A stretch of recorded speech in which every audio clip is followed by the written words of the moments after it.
Olá galera, o Sim Ensinando Biologia agora está de volta para explicar para vocês sobre substâncias simples, substâncias compostas, substâncias puras e misturas, tá ok? Então, é coisa simples, a gente vai ver tudo isso aqui agora. Ó. Aqui a gente já vê três moléculas, aqui é a molécula do gás oxigênio, ácido bromídrico e aqui da água, tá ok? Então vamos começar com substâncias simples. Tá ok? Do jeito que estão aqui, essas moléculas, todas elas são substâncias simples. Aliás, perdão, todas elas são substâncias puras. Mas vamos lá, substâncias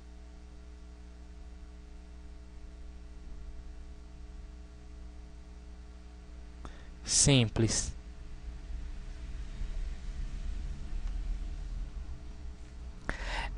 O gás oxigênio aqui, ele é uma substância simples, porque ele é formado apenas, a molécula é formada apenas por um tipo de elemento, que é o oxigênio. Se eu disser assim, quantos átomos possui o gás oxigênio? Possui dois, porque são dois oxigênios. Agora, quantos elementos? Possui um elemento, que é o oxigênio. São dois átomos de oxigênio, ou seja, são dois átomos de um único elemento, que é o oxigênio. Então, substância simples é isso. Para a substância ser composta, ela vai ser formada por elementos químicos diferentes, que é o que acontece com o HBr e com a água, como vocês estão vendo aqui. Se eu perguntasse assim, o HBr é formado por quantos átomos? Aí vocês diriam dois átomos.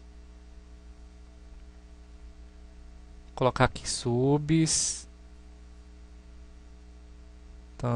compostas.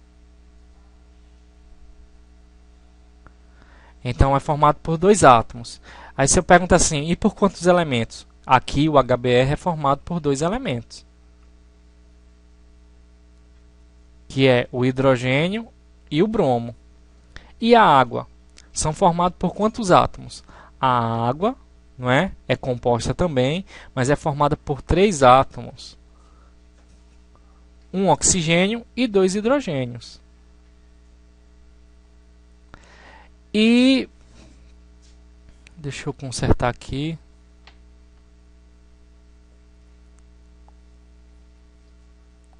Três átomos. E por quantos elementos? Apenas por dois elementos, Porque a gente tem dois hidrogênios, é o mesmo elemento, e um oxigênio. Então a substância composta, ela é formada por elementos diferentes. Agora vamos entender substâncias puras e misturas. É simples, gente. Eu vou colocar aqui as substâncias do slide, anterior, que é para ficar simples da gente entender.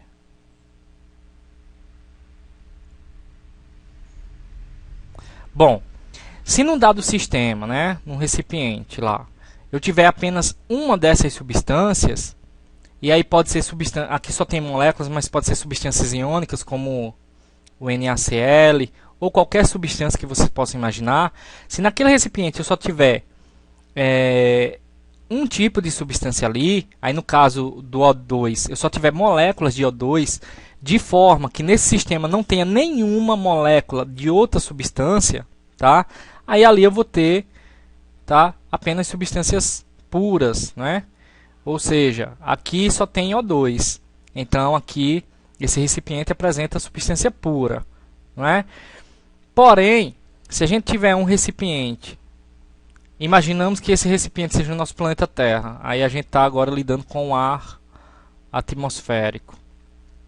Então, no nosso planeta, tem na atmosfera O2, N2, tem CO2, tem CO, entre outros gases aí, que a gente pode colocar aqui.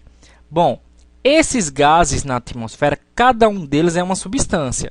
Se eu imaginá-los de maneira isolada, eu estarei trabalhando com substâncias puras. Por exemplo, o N2 Se a gente pudesse juntar todo o N2, o gás nitrogênio, e separá-lo aqui, mesmo que mentalmente, assim, a gente está separando, só imaginando o N2. Então o N2, todo o N2 da atmosfera, ele seria uma substância pura. Mas quando a gente pensa no ar, tá? No ar atmosférico, o ar atmosférico não é uma substância pura, ele é uma mistura de gases, tá ok?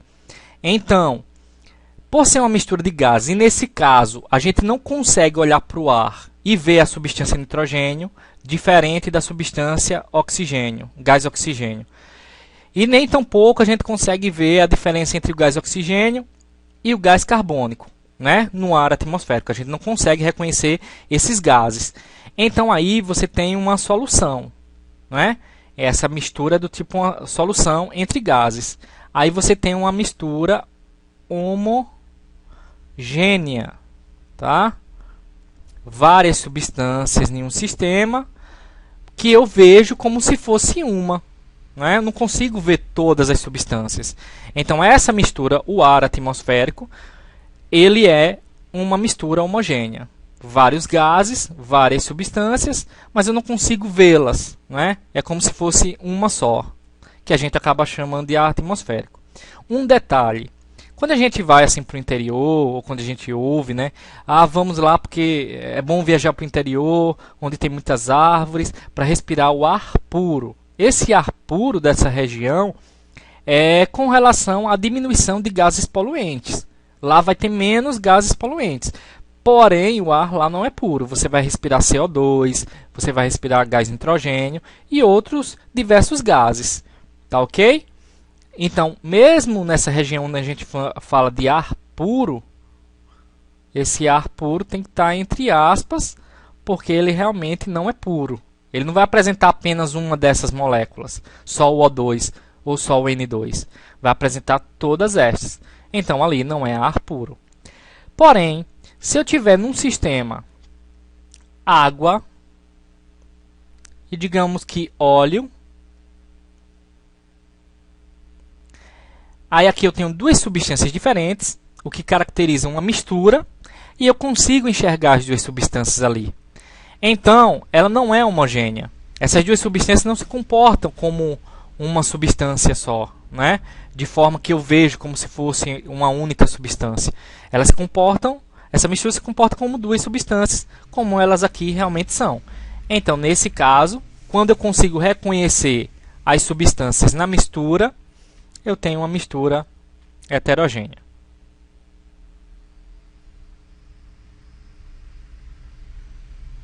Ok? Vamos para a próxima? Finalmente, para encerrar a aula, a gente vai ver alotropia.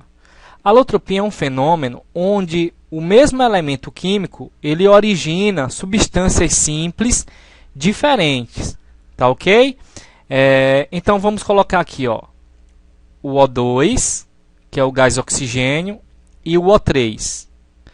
Bom, o O2 é uma substância simples, não é? É o gás oxigênio, porque é formado apenas pelo elemento oxigênio. Então aqui você tem uma substância, vou colocar um SS, substância simples, não é? E o O3 também é uma substância simples, porque são 3 átomos de oxigênio. Sendo átomos do mesmo elemento, então você tem substâncias simples. Quando você tem substâncias simples diferentes, originadas do mesmo átomo, não é? Isso aqui é um caso de alotropia. Aí a gente diz que essas substâncias são alótropas, tá? Então o gás oxigênio e o gás ozônio são substâncias alótropas. Aí agora você já sabe que substâncias simples formando substâncias diferentes é um caso de alotropia, né? Para encerrar, eu poderia citar aqui, ó, o carbono quando forma o grafite e o carbono formando diamante. É o mesmo elemento, diamante. É o mesmo elemento, tá? É uma substância simples formando substâncias diferentes.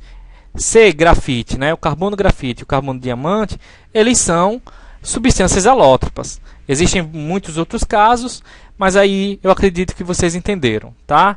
Então, gente, é só isso. Eu gostaria de pedir que vocês curtissem o vídeo, deixassem o comentário e se inscrevessem no canal. Assim vocês vão estar contribuindo para a melhora do Ciência Ensinando Biologia.